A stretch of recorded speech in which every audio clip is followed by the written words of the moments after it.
Hello friends, welcome to my YouTube channel bo target hub. तो आज हम देखने वाले हैं चैप्टर नंबर 10। चैप्टर का नाम है फसल उत्पादन एवं प्रबंधन। तो इसका हम आज एमसीक्यू करेंगे जो बोर्ड एग्जाम के लिए बहुत ही इम्पोर्टेंट होने वाला है।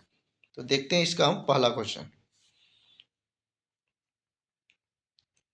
पहला क्वेश्चन है हमारा, पूछ रहा है राइजोबियम नामक जीवाणु किस फसल के जड़ में पाए जाने वाले ग्रंथियों में उपस्थित होते हैं। बहुत बढ़िया क्वेश्चन है। पहला है हमारा रेशेदार फसल, बी है फलीदार फसल, सी है अनाज फसल, डी है इनमें से कोई नहीं। तो क्या होगा हमारा फलीदार फसल। फलीदार फसल ऑप्शन नंबर बी। आगे है हमारा क्वेश्चन नंबर 2। स्वपोषी का उदाहरण है कौन। पहला है गाय, बी है बकरी, सी है मनुष्य, डी है आम का पौधा। तो आम का पौधा जो है अपना पोषण स्वयं करता है। Option number D.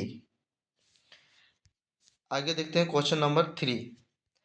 पूछ रहा है खरीफ फसल के उदाहरण है। पहला है गेहूं, बी है आलू, सी है धान, डी है सोयाबीन। तो खरीफ फसल जो क्या करता है रेनी सीजन में होता है, इसीलिए इसका जो सही आंसर है वह हमारा क्या है धान। ठीक है। आगे देखते हैं क्वेश्चन नंबर 4। पूछ रहा है जंतुओं द्वारा प्राप्त खाद्य पदार्थ है। पहला है दाल, शहद, फल, चावल। तो जंतु द्वारा कौन सा है हमारा यहाँ शहद।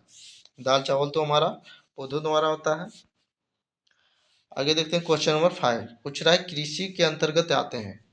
पहला ऑप्शन है मिट्टी का प्रबंधन, फिर दिया है पशुपालन, वर्षा जल संचयन और क्या है वानिकी। तो इसमें हमारा पूछ रहा है कृषि के अंतर्गत आते हैं कौन आते हैं हमारा मिट्टी का प्रबंधन भी आता है और हमारा पशुपालन भी आता है। वर्षा जल संचयन नहीं, यानी कि ऑप्शन नंबर ए। ठीक है। आगे देखते हैं हम क्वेश्चन नंबर 6। पूछ रहा है बागवानी का संबंध है इससे फलों के उत्पादन से, पशुओं के प्रजनन से, मिट्टी के अध्ययन से, फलों एवं फसलों के उत्पादन से।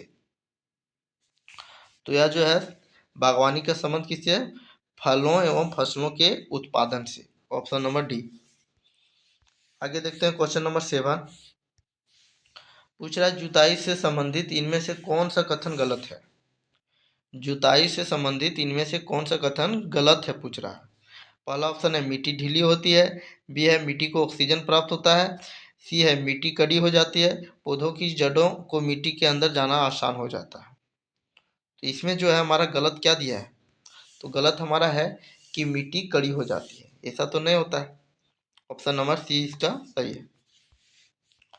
आगे देखते हैं क्वेश्चन नंबर 8। पूछ रहा है भूसे से अनाज के दानों को अलग करना कहलाता है। पहला है थ्रेशिंग, बी है फटकना, सी है फसल कटाई, डी है समतलीकरण। ठीक है। तो भूसे से अनाज के दानों को अलग करना कहलाता है हमारा क्या थ्रेशिंग। क्या कहलाता है थ्रेशिंग। Option number A. आगे देखते हैं क्वेश्चन नंबर 9।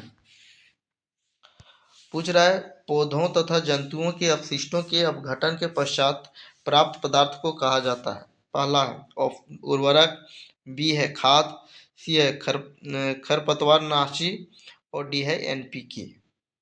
ठीक है। तो उसको पौधों तथा जंतुओं के अपशिष्टों के अपघटन से, किससे पूछा है अपघटन से, के पश्चात प्राप्त पदार्थ को कहा जाता है क्या। तो वही तो हमारा खाद होता है। ठीक है। Option number B.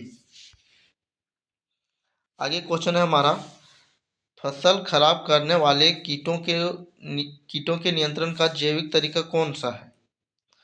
पहला ऑप्शन है हमारा रसायनों का छिड़काव। आगे देखते हैं इसका ऑप्शन। बी ऑप्शन है हमारा अन्य जीवों का प्रयोग जो इन कीटों को खाते हैं, सी है डीडीटी का छिड़काव, डी है खरपतवार निकासी। तो क्या होगा अन्य जीवों का प्रयोग जो इन कीटों को क्या करते हैं खाते हैं। Option number B. ठीक है। आगे देखते हैं पूछ रहा फसल कटाई के साथ साथ दोनी भी करने के लिए आप किस मशीन का प्रयोग करेंगे? पहला है थ्रेशर, बी है हसुआ, सी है हार्वेस्टर, डी है कंबाइन। तो क्या होगा? Combine, option number D. आगे देखते हैं क्वेश्चन नंबर 12। पूछ रहा है खरपतवार हटाने हेतु आप इनमें से किस रसायन का प्रयोग करेंगे? पहला है एनपीके, बी है एमसीपीए, सी है यूरिया, डी है जैविक खाद। तो खरपतवार हटाने हेतु आप इनमें से किस रसायन का प्रयोग करेंगे? एमसीपीए। किसका? एमसीपीए। ठीक है। आगे देखते हैं क्वेश्चन नंबर 13। पूछ रहा है इनमें से कौन मिट्टी की उर्वरता कायम रखने का तरीका नहीं है? पहला है फसल चक्रण, बी है बहुफसल पद्धति, सी है भूमि को परती छोड़ना, डी है हल चलाना। तो क्या होगा इसमें? इनमें से कौन मिट्टी की उर्वरता कायम रखने का तरीका नहीं है? ठीक है, तो वह है हमारा भूमि को परती छोड़ना।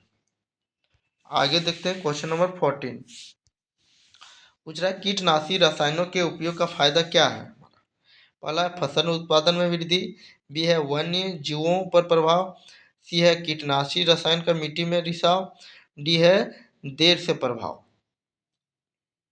तो इससे हमारा क्या होता है? फसल उत्पादन में वृद्धि होता है। कीटनाशी रसायनों के उपयोग का फायदा क्या है? फसल उत्पादन में वृद्धि। लास्ट क्वेश्चन है हमारा क्वेश्चन नंबर 15। पूछ रहा है वायुमंडलीय नाइट्रोजन का नाइट्रेट में बदलने की प्रक्रिया है। पहला है हमारा ऑप्शन फलीदार फसल, बी है थ्रेसिंग, सी है नाइट्रोजन स्थिरीकरण और डी है वीडिंग। ठीक है, तो इस प्रक्रिया को हम बोलते हैं क्या? नाइट्रोजन स्थिरीकरण। ठीक है, तो ये था हमारा crop production and management chapter, यानी कि बोल सकते हैं इसको हिंदी में फसल उत्पादन एवं प्रबंधन। तो यही था इसका एमसीक्यू। तो आज हम ये जो चैप्टर है 10 हमारा समाप्त हो जाता है। Thank you.